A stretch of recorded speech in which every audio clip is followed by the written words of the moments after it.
L'empereur jaune se rendit sur une montagne où vivait un vieux sage et le pria de l'initier à l'art de bien gouverner. « Maître, vous qui avez accompli le Tao, indiquez-moi comment utiliser l'essence du ciel et de la terre. » Le vieux sage répondit. « Depuis que vous gouvernez, les pluies s'abattent sans nuages, les feuilles des arbres s'étiolent sans jaunir, la lumière du soleil et de la lune s'amenuise. Je ne puis vous parler du Tao. » L'empereur jaune se retira dans une cabane de joncs, y vécut 3 mois dans le dénuement, puis revint interroger le vieux sage. « Maître, vous qui détenez la voix suprême, j'aimerais être initié à l'art de gouverner mon corps afin de vivre éternellement. » Le vieux sage lui dit « Sois calme, sois pur, n'accable pas ton corps, n'agite pas tes essences séminales et tu auras longue vie. Sois aveugle, sois sourd, laisse ton mental dans l'ignorance. Alors ton esprit veillera sur ton corps qui vivra éternellement. J'ai 1200 ans et ne suis pas décrépit. » L'empereur jaune s'inclina. « Maître, vous êtes le ciel même. » Le vieux sage ajouta, « Le Tao est infini. Or les hommes croient qu'il a une limite. Le Tao est insondable. Or les hommes croient qu'il a un fond. »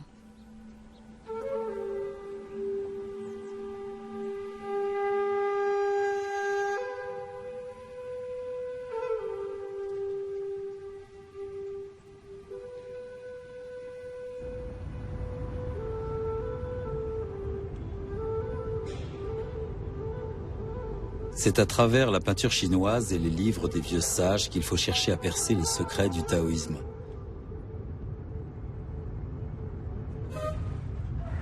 C'est en m'approchant du taoïsme que je voudrais saisir ce qui m'attire dans cet art. Le taoïsme est, dit-on, l'expression la plus ancienne de la pensée chinoise. Qu'en reste-t-il aujourd'hui en Chine ? À Pékin, les vertiges de la modernité laissent émerger de temps en temps les toits pentus d'un temple taoïste. Est-ce un musée, un vestige du passé ou l'indice d'un monde en reconstruction ?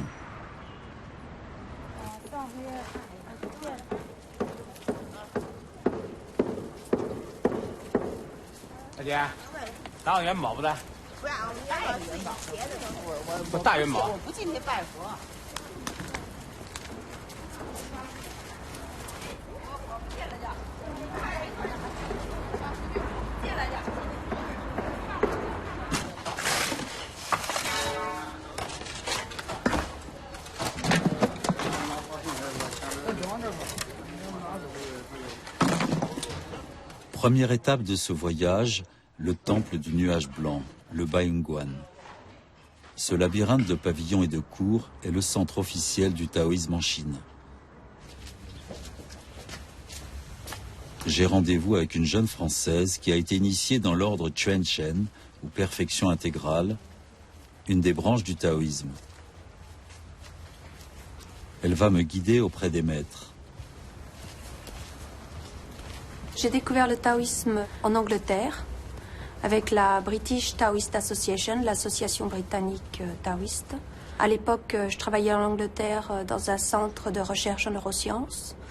Et un jour, une de mes collègues m'a invité à aller participer à une séance de méditation.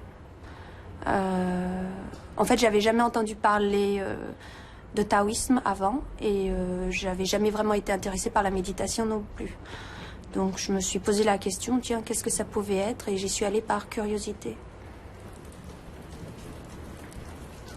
2 ans après, j'ai décidé donc pendant mes vacances d'aller faire un voyage en Chine.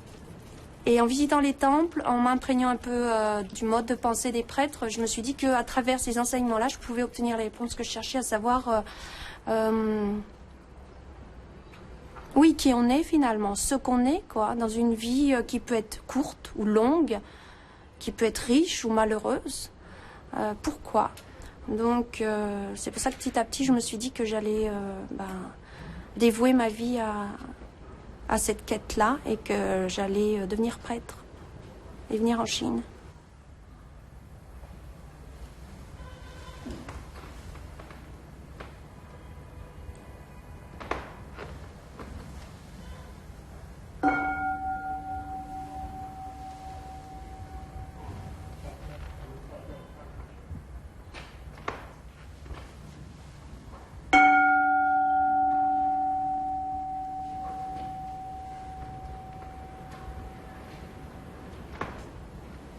L'apprentissage du taoïsme, c'est pas par la parole en fait. Le maître nous guide de façon à ce qu'on devienne indépendant, autonome et qu'on soit capable de puiser dans notre propre intuition pour percevoir ce qu'est le taoïsme et le Tao. Donc la première phase, c'est d'abord, donc, comme on dit, avant de goûter du nouveau thé, il faut déjà vider l'ancien thé qu'il y a dans la tasse.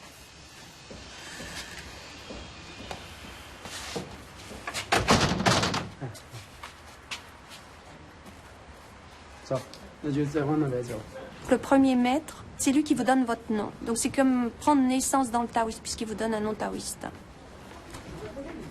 Mon nom taoïste, c'est Qingxiu. C'est un peu le paysage qu'on observe lorsqu'on est en haut d'une montagne, en fait.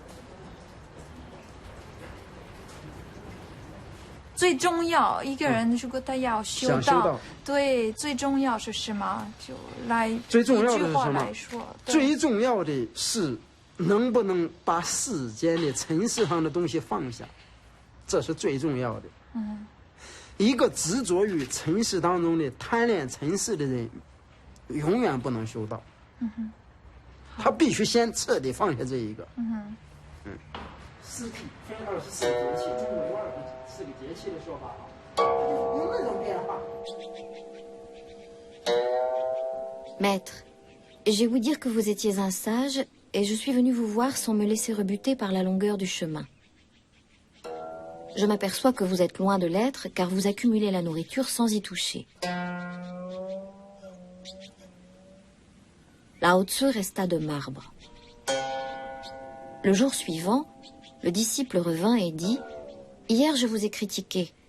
D'où vient que je ne ressens plus aucune animosité ?» Le vieux sage répondit « Je ne prétends plus rivaliser avec ceux qu'on nomme des sages. Si hier tu m'avais traité de bœuf, je me serais nommé bœuf. » Le disciple interrogea alors Lao Tzu sur l'art de nourrir le principe vital. Quelle arrogance! Tu es comme un cheval entravé et ne t'intéresses qu'à ce qui te paraît grand. Tu n'es donc qu'un brigand. Jingqiu m'entraîne à la bibliothèque du temple du nuage blanc. C'est dans la sagesse millénaire des anciens qu'il faut chercher les clés du taoïsme, me dit-elle. 周道长，你好。我想问你一下，道教里面有哪一种经书？有没有经书吗？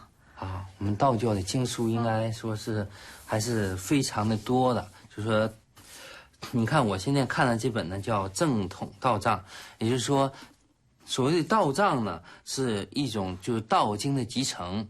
中国的明朝中叶的时候，由皇家把天下所有的道书把它集合在一起来。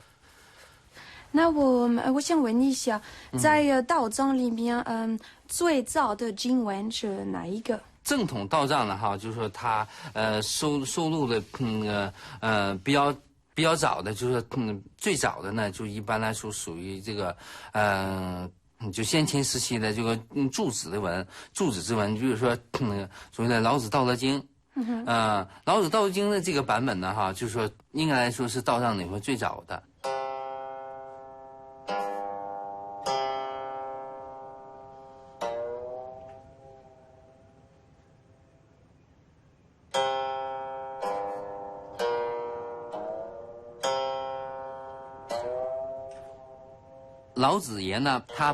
À l'origine, Lao Tzu était le responsable de la bibliothèque du royaume des Zhou. Comme il voyait que la dynastie périclitait, que les rites se fragilisaient et que le royaume était en déclin, il pensa qu'il allait y avoir de grands bouleversements entraînant le chaos.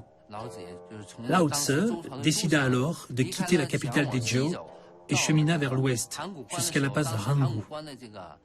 Là se trouvait le général Yingxi, gardien de la passe. Ce dernier vit des nuages pourpres s'élever à l'est, et il comprit qu'ils auguraient de l'arrivée d'un grand sage.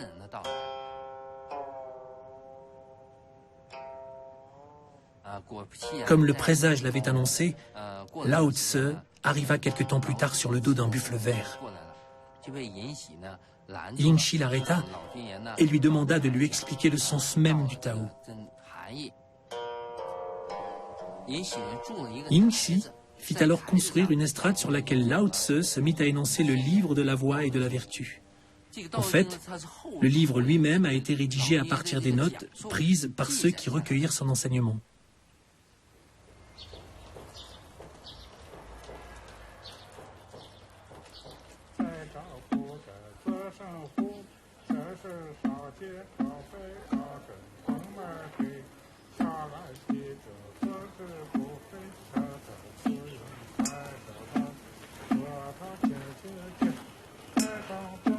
À 1000 km de Pékin, dans les monts Qinling, je suis accueilli au temple de Luguantai par le chant de l'office du matin. C'est ici même que Lao Tse s'est fondu dans la montagne après avoir fait don de sa sagesse.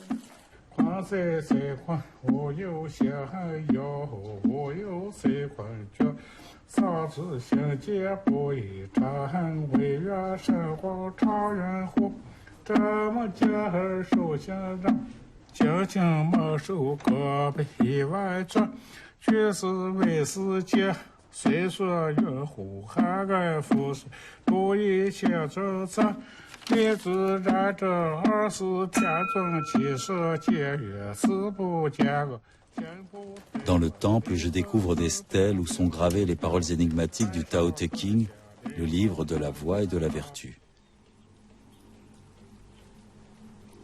Le Tao qu'on tente de saisir n'est pas le Tao lui-même. Le nom qu'on veut lui donner n'est pas son nom adéquat. Sans nom, il représente l'origine du ciel et de la terre.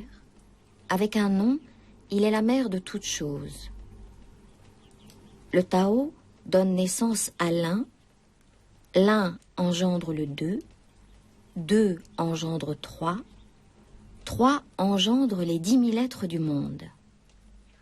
道德经是让这个形成这个到这个理论上这个并存战略上，它那个包括这个那个面积广，看你需用在是哪一方面。道德5000言里头就是那个就是这个哲学辩理的一种子诗就是为啥人这个世界上都要创明，要学道德经，就要用道德经，看你用在哪一方面，就是这样子。包括面积5000言里头面积广的，用法不一样就是这样子。道德经里面讲的无为，那这个无为的状态是哪一种状态？有为而无不为，是有为的事情。所以这个就是讲的，就是有为就是有形有相的，无为者讲的无形无相的那个事情就是这样。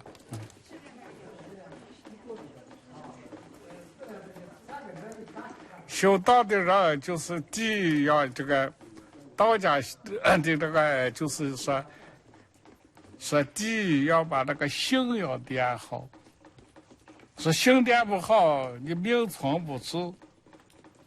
心跟宝藏的炉火烧生，就这个烧的，说就是练人这个修道的人就是说练的那个水呀，说任何事情都在任何事情云了，他不争，不烦，就这样子，这修道就要达到这个地步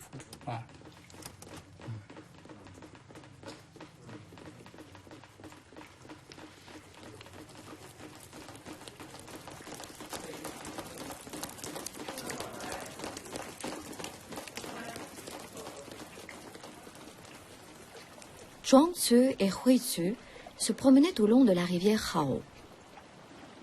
Zhuangzi s'exclama. « Regarde ces poissons, comme ils sont heureux de s'ébattre librement. » Huizi. « Tu n'es pas un poisson. Comment sais-tu qu'ils sont heureux ?» Zhuangzi. « Tu n'es pas moi. En quoi sais-tu que je ne sais pas si les poissons sont heureux ?» Huizi. « Si n'étant pas toi, je ne puis savoir ce que tu sais, n'étant pas un poisson, tu ne peux donc savoir si les poissons sont heureux. » Zhuangzi. Revenons à ta question initiale, comment sais-tu que les poissons sont heureux? Il a bien fallu que tu saches que je sais pour me la poser. Moi, je l'ai su parce que je me trouve là, au bord de la Hao.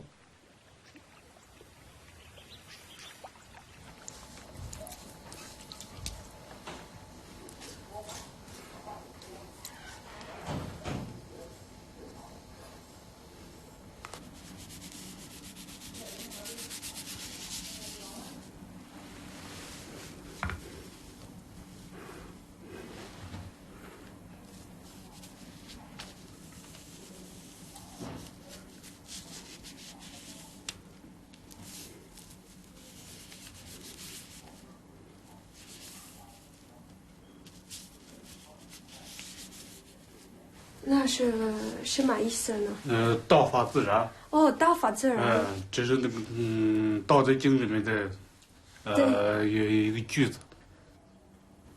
写一个字之前，拿一口气，就开始写，写完之后，这口气不是出来了，呼气。在这个道家这个就是这个练功，这个吐纳法，就是一种吐纳法，是不是？对，就是。所以也是一种养生方面。跟那个养生是很有密切联系的。哦。为什么说历朝历代写字画画的人都很长寿啊？就来源于此。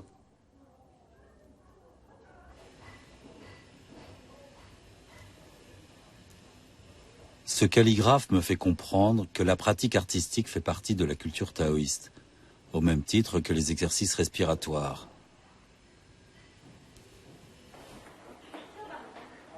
Le corps et la circulation des énergies sont au cœur de la vision taoïste.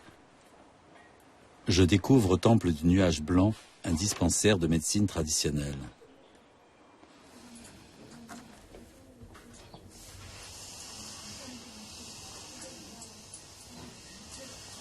他平时胃好吗？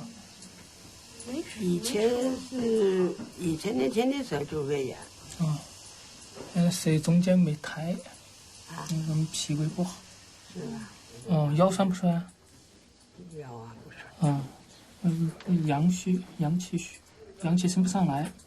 就是按西医上说法就是脑供血不足，中医就是阳气升不上来。脉比较沉细。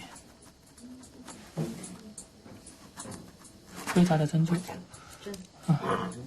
人头痛他就会扎针灸，效果比较好。所有疼痛性的疾病都会针灸会比较好。没事，那个就是一下，继续一下，一会儿稍微等一会儿哈。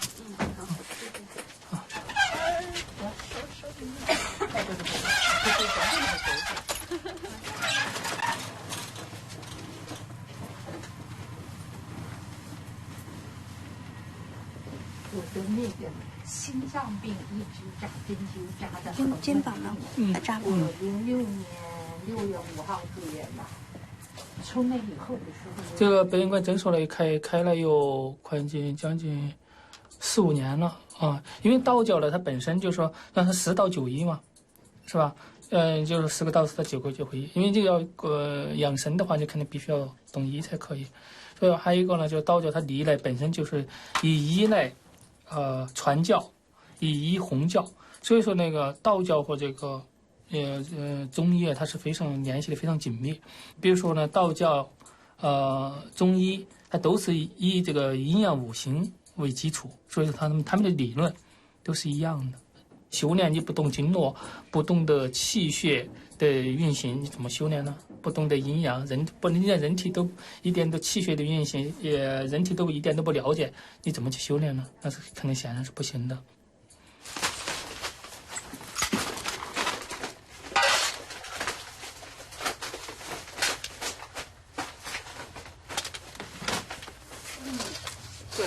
Les mots du médecin résonnent. La médecine chinoise régule le mouvement du yin et du yang, et ces plantes médicinales servent à en restaurer l'équilibre. Je demande à Jingxiu comment appréhender ce qu'est le qi pour les Chinois. Est-ce l'énergie interne du corps, le souffle vital?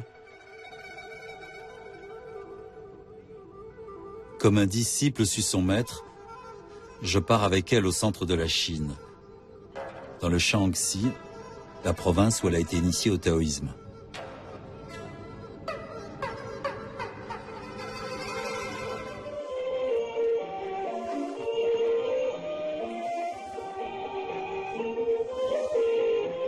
Au pied du pic de l'Ouest, l'une des 5 montagnes sacrées, j'observe au petit matin les pratiquants du Tai Chi Chuan. Cet art de combat à main nue a été inventé par les moines taoïstes en observant la lutte d'un serpent et d'une pie effrayée, me dit Jingxiu.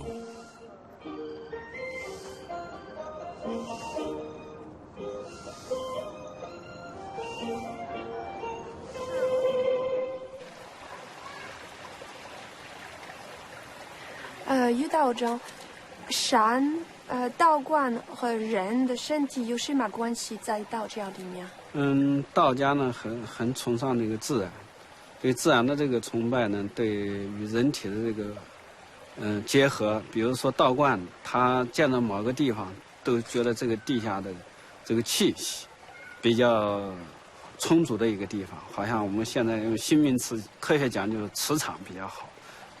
你比如像玉泉呀，我们那个山上的那个从莲花峰山上，这个下来一股气，从地下里走下来一个很强的气，很强的磁场，走到我们这个地方。那么我们呢，就住在这个地方呢，接受那个天地自然之气和地下的地气呢，我们天地人三才就合一了。这一就是道，这样呢，就是对人体呢，它有一个那个强健的作用。可能我们不用在这个比较好的地方，不用去吃药啊，不用，练气就可以养生了，就能身体能够非常强壮，就这样的很好。道教呢，道观呢，它祭祀的神和山，这样呢，它是融为一体的。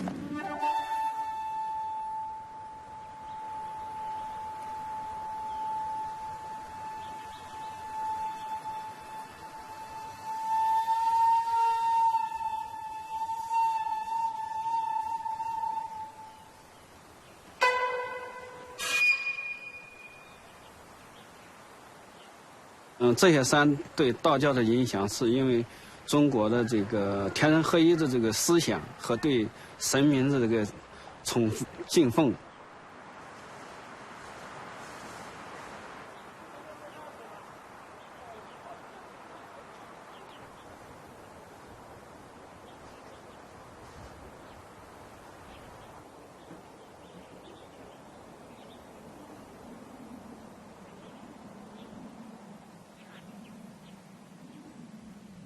Ce lien sacré que l'homme scelle avec la montagne, je le retrouve dans la peinture de paysage. Ce qui m'émeut dans ses œuvres, c'est cette fusion de l'homme avec la nature qui exprime ce qui reste de beauté, de calme et d'harmonie dans l'univers. Pour un taoïste, j'ai l'impression que le monde n'est pas divisé en catégories indépendantes, mais que tous les éléments qui le composent sont les parties mouvantes d'un grand ensemble. N'est-ce pas ce qu'exprime l'entrelac mystérieux du yin et du yang? Regarde ce diagramme. C'est Chen Tuan qui l'a créé dans les temps anciens. On l'appelle la carte du Taiji. Elle représente l'univers. Elle est constituée de 3 lignes qui forment des hélices. Il suffit de suivre le mouvement de ces 3 hélices pour comprendre l'origine de toute matière dans l'univers. Tout l'univers provient de ces 3 hélices.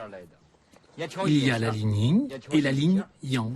Et encore, la ligne yin-yang qui constituent ensemble l'origine de la matière. Tu comprends, n'est-ce pas? Le temps s'est formé ainsi. Le temps en mouvement a ensuite produit la matière. Le yin et le yang sont de la matière et c'est au moment de leur différenciation que s'est créé le monde. Pour illustrer cette idée, regardez le schéma de ce cube avec ses éléments reliés entre eux. À chaque angle est représenté un cercle afin de pouvoir y ajouter des signes à l'intérieur. Vous voyez tous, c'est un cube, n'est-ce pas? Donc voilà, 4 cercles à l'avant, 4 à l'arrière, 4 à gauche, 4 à droite. C'est un savoir des temps anciens. Autrefois, on posait tout en termes de contraire. Un trait, en ligne continue, et 2 petits traits. Le premier représente le yang, ce tableau n'est pas bien, mais ce n'est pas grave, et le second représente le yin. Alors comment est représenté l'espace? Selon l'école taoïste, on le représente ainsi. On différencie le haut et le bas. Les 4 angles du haut sont yang. Il faut les dessiner, ici. Et puis en bas, les 4 du bas, on les trace comme ça. Il faut bien les ajuster. Autrefois, la gauche était considérée comme yang. Vous ajoutez ces 4 lignes yang.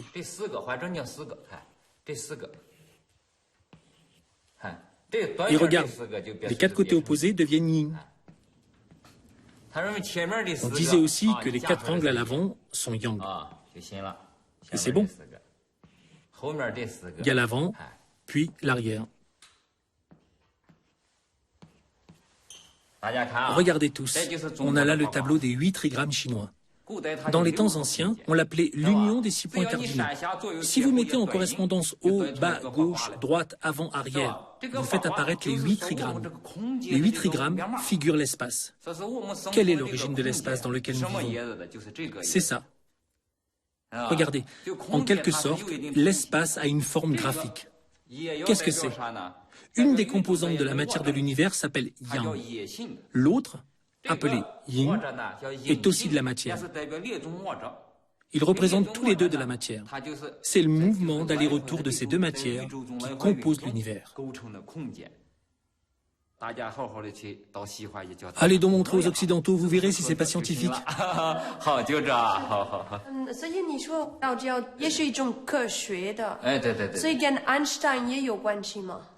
Qui ça?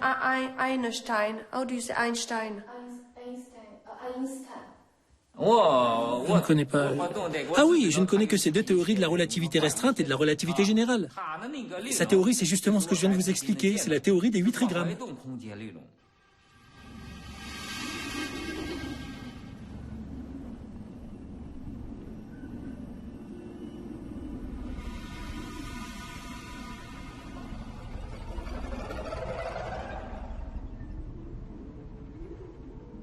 Ce brûle-parfum en bronze du 1er siècle, outil de communication avec le divin, me raconte un monde conçu comme un organisme vivant où l'énergie du yin et du yang relie la terre, le ciel et l'homme.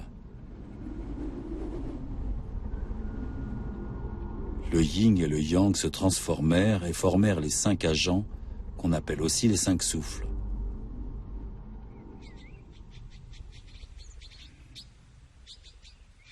那么从外的那个空间讲呢，那个金木水火土的这个5行属性，然后和那个我们这个有形的大的这个金木水火土，就是刚才讲的那个5岳，东岳、西岳、南岳、北岳和中岳。那么在人体内呢，我们又讲到这个5行呢，又再代表我们的这个心、肝、脾、肺、肾这个5脏的这种5行的关系。所以，外面的5行和内边的5行，它是互相对应的，是互相补助的，互相给予的。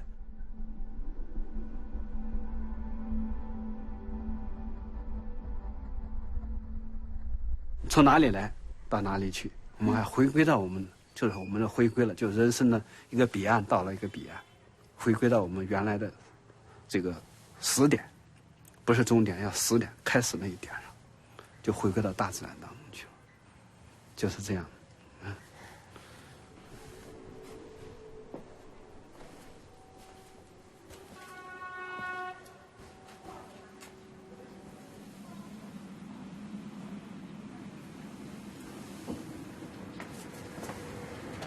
你经过吃，我吃去，我吃去。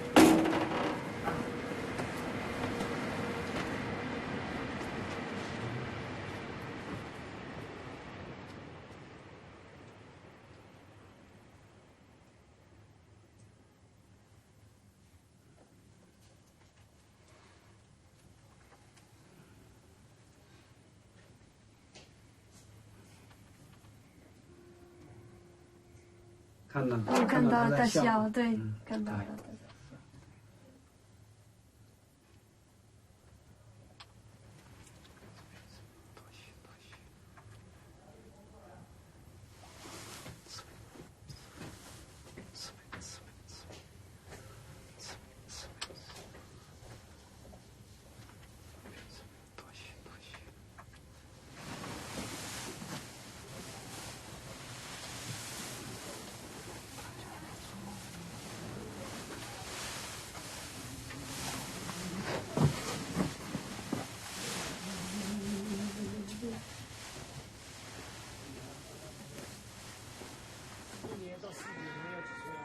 Ce sage que le moine et Jingqiu ont vu sourire à la caméra, c'est Chen Tuan, un ermite du IXe siècle parvenu à l'immortalité.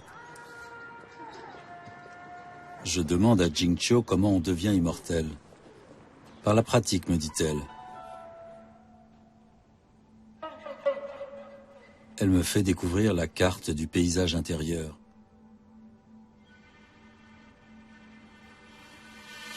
Les maîtres taoïstes s'en servent pour enseigner à leurs disciples la méditation, l'alchimie intérieure. Cette géographie sacrée est le chemin à parcourir dans son corps pour devenir immortel.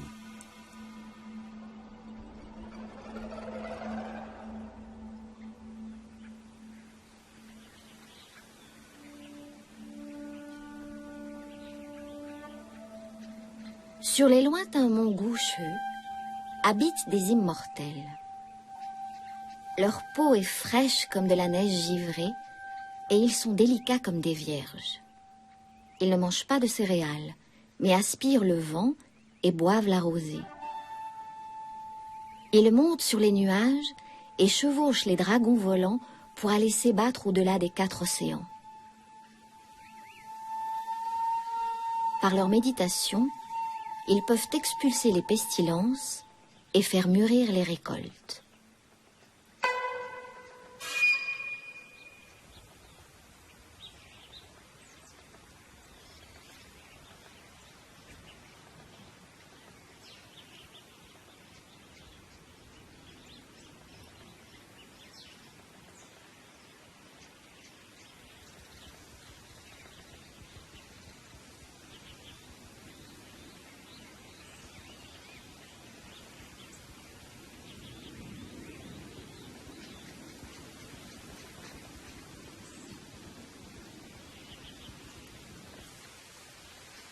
Je voulais rencontrer un de ces ermites qui vivent hors du temps et poussent leur ascèse jusqu'à pratiquer, paraît-il, le sommeil sans dormir.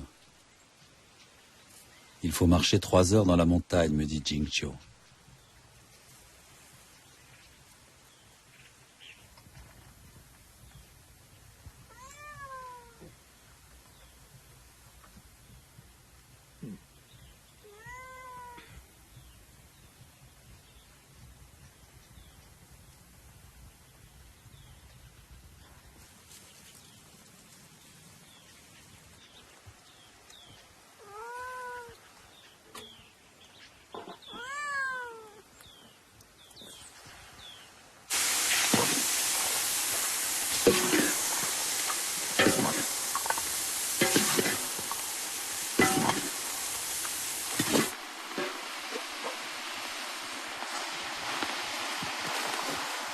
那这些栽的中间的时候就没法种吗？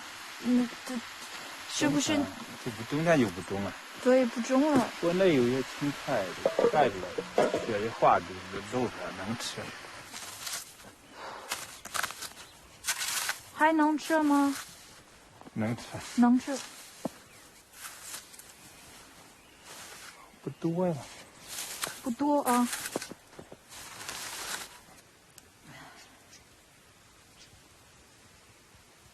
这一瓜有没有大熊？有啊，这么大，大是吗？弄不清有几个，有多少还弄不清，是不是？咱那边老是捡的，不知道是不是1个嘛，2个还是几个弄不清。他们来近不近？很近吗？不太近。就在这儿，那么近，他们没有进来这里啊。哦，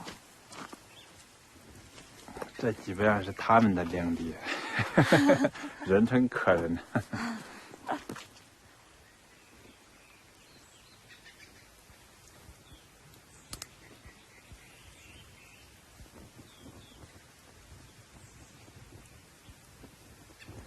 侯道长，你住在这个山上几年了？1年、2年、3年？4年了。哦，4年了，已经4年了，好不容易啊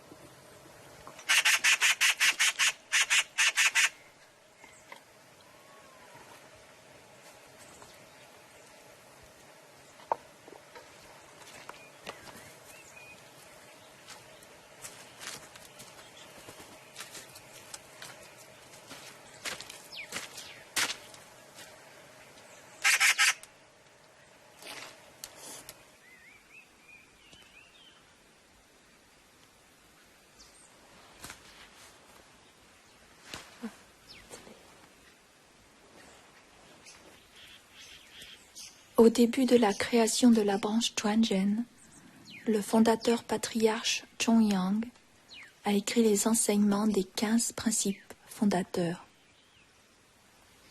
Les ermitages sont les lieux à partir desquels l'ensemble des grands maîtres de toutes les générations ont pu assurer la pérennité et la pratique du Dao.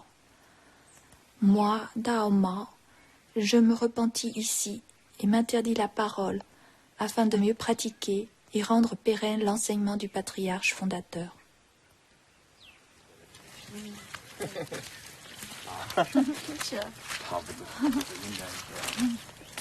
不用送我们吧，你好好休息吧。等你把这地慢慢收拾一下，整平了。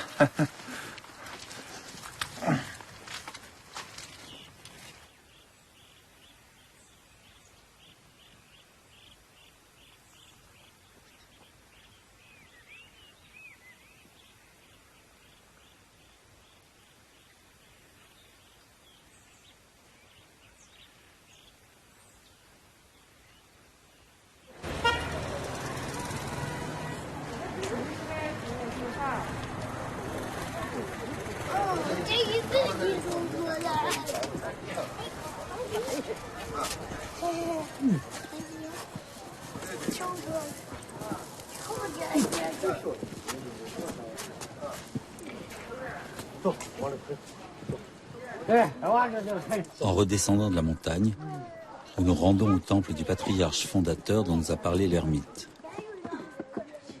J'apprends que ce temple a été détruit pendant la révolution culturelle. Les ossements du patriarche ont été récemment retrouvés et le temple restauré.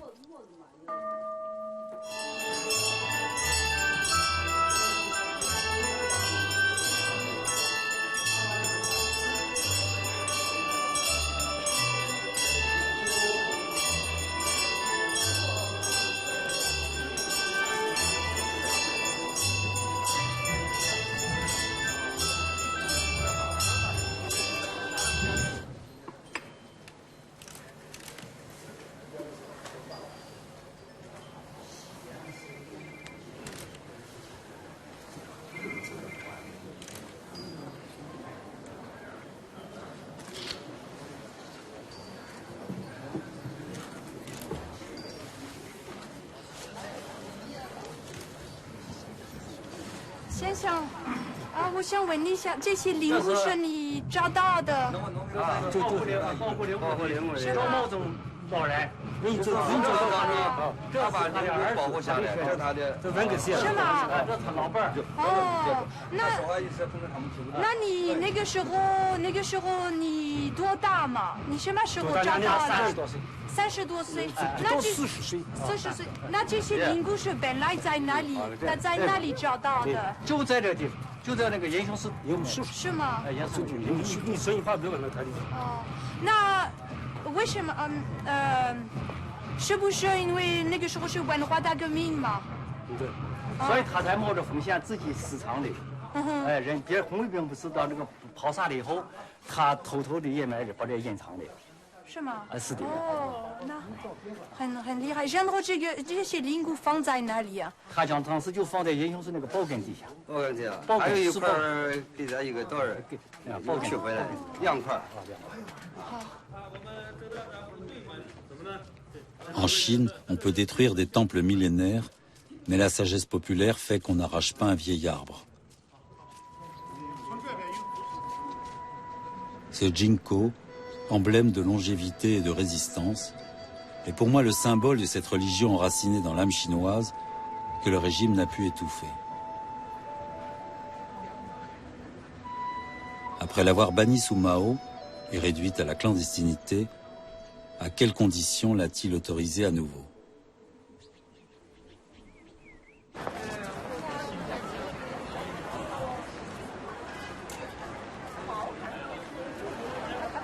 À 800 km de là, je m'immerge dans le versant officiel du taoïsme. La responsable du temple principal de la ville de Wuhan va être intronisée Fanzhang, une très haute distinction spirituelle.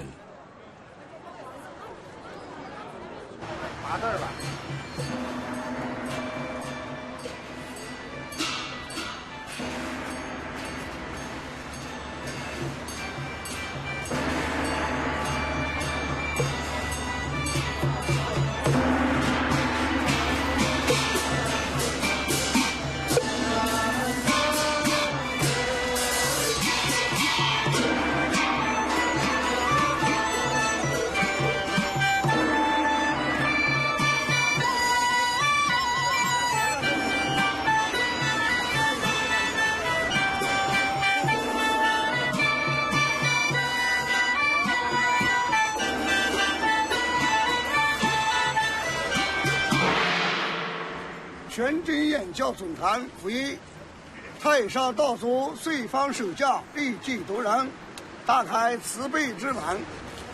吴承恩大师高登方丈，引导为经，开示玄妙。韩。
这还是不错的。那些文组长、文法院会长，他们想跟你合个影啊，可以，完全可以。照相来，好，这样，好。道教呢，它是有的说，这个，它是用我的生命去炼精化气，念其化神，念神还虚，虚如火道。他上上的精神内守，神如契合，身心相依，时时不忘这个，不忘什么？不忘这个，都是有这个用西方的哲学的精神，用西方的那个来说的话，科学的精神，它是有理性的，它是通过我的这个人的个体的生命出实践，修成很多历史上手不胜手，很多神仙家都是人修成的。人生，道教它虽然说是这个长生久世，是吧？它长生不是说你肉体你能活1200岁，那也有，我们的那个彭祖有活几百年，但是道教说《道德经》里面说死而不亡者寿，要多跟人的文化、文明、社会的公益多做有益于社会的事情。他们呢想了解一下明天的活动，有什么意义还是什么意思？明天早上7点30分，按中国的那个，明天是黄道吉儿，甲子儿，是很好的黄道吉儿。这个7点半、7点30分，王母殿开光。王母殿供奉的都是女神，西王母就是玄母娘娘，地母娘娘。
Cette statue de Siwangmu m'introduit au vaste panthéon du taoïsme.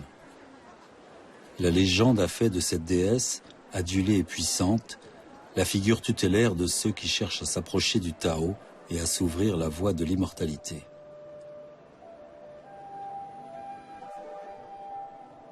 Dans les monts Kunlun, où la caresse du vent fait intinabuler le jaspe, la reine-mère Siwangmu possède un palais de jade à 9 étages, hors d'atteinte des simples mortels.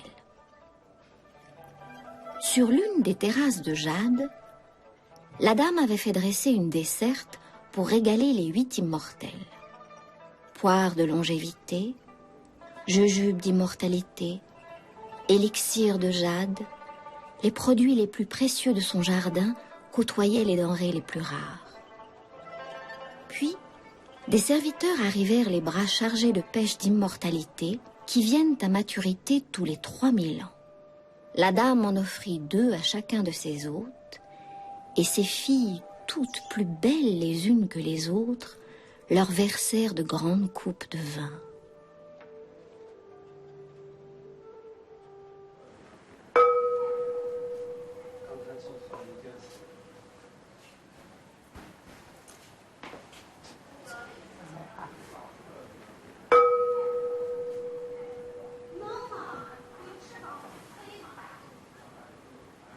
Les prêtres taoïstes développent en eux un espace dans lequel le Tao peut venir s'installer, ou une partie du Tao. Les gens du peuple, eux, n'ont pas forcément accès à cet enseignement. Leur pratique à eux, c'est d'aller prier et d'aller demander l'aide des dieux.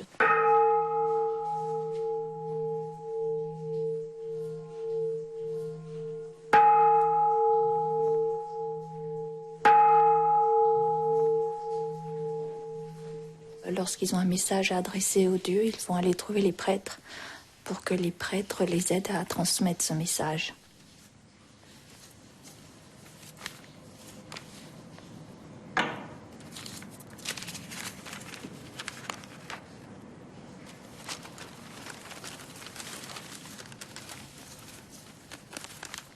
Quelque part, le prêtre, si on peut dire, joue le rôle du facteur. C'est réellement lui qui va aller porter la requête au Dieu.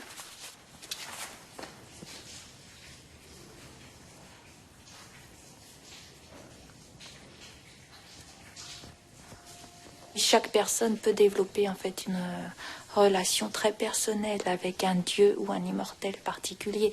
C'est une relation qui fait appel à des sentiments.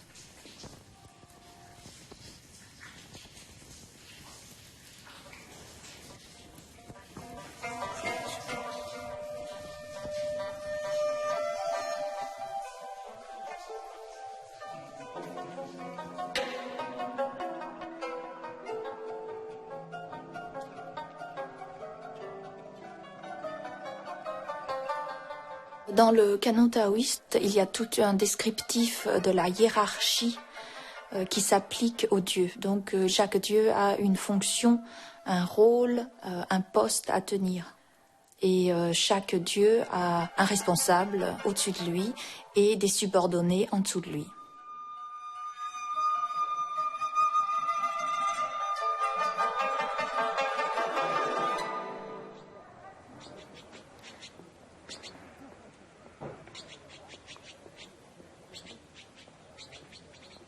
Ces dieux fonctionnaires, dont la hiérarchie est calquée sur les arcanes du pouvoir impérial, me parlent d'autre chose. De ces liens complexes entre le taoïsme des prêtres et la religion populaire qui semble avoir amalgamé beaucoup de croyances et de légendes. Au Taishan, le pic sacré de l'Est, les fidèles font l'ascension des 7000 marches en toute saison pour aller en audience au ciel, me dit Jingqiu.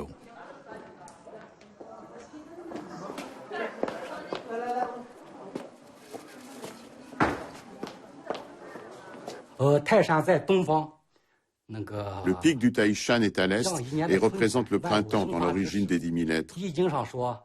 Dans le Yiking, il est dit que l'empereur apparaît à l'est. Dans le passé, chaque nouvel empereur venait jusqu'ici informer le ciel et la terre de l'avènement de son règne, en leur faisant part de ses mérites et en leur offrant des sacrifices. Ainsi, la légende veut que le dieu du pic de l'Est ait été nommé roi des enfers par le dieu d'en haut, afin de régir le destin des hommes, de contrôler le monde des enfers et de communiquer avec les immortels dans le ciel. C'est pourquoi le pic du Taishan est désigné comme la première des montagnes sacrées.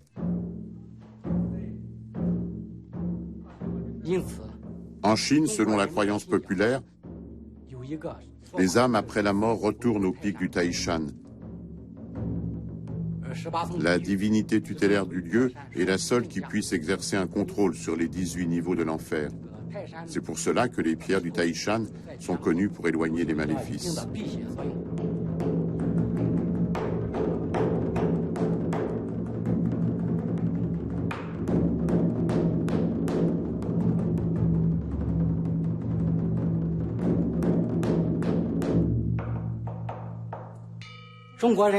La particularité de la foi des Chinois, en plus de la vénération du ciel et de la terre, c'est qu'ils n'ont pas un dieu principal. Dans le taoïsme, les monts, les arbres, chaque brin d'herbe, tous peuvent être sujets de la vénération des hommes.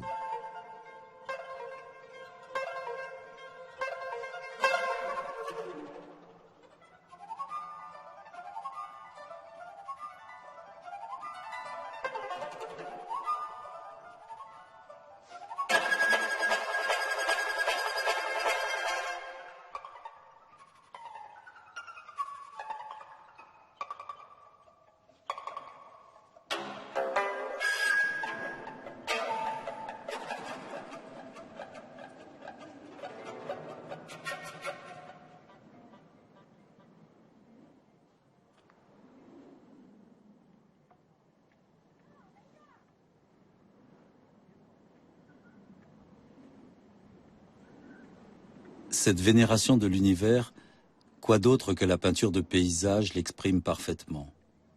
En Chine, l'art et la vie ne font qu'un. En quittant Qingqiu sur le Taishan, je voudrais me fondre dans la nature, comme ce peintre d'autrefois qui disparut dans la brume d'un paysage qu'il venait de peindre. Je repense à Shetao, le moine citrouille amer, ce peintre de la fin du XVIIe siècle dont l'œuvre et les écrits m'ont fait découvrir la peinture chinoise. L'encre s'unit au pinceau comme le yin s'unit au yang. Le yin et le yang indifférenciés évoquent le chaos originel. Aussi, l'unique trait de pinceau permet-il d'en révéler la teneur. Dans la montagne, la peinture trouve son âme. Avec l'eau, elle trouve son mouvement. Au travers des forêts, elle trouve la vie. Auprès des personnages, elle trouve la jouissance du calme.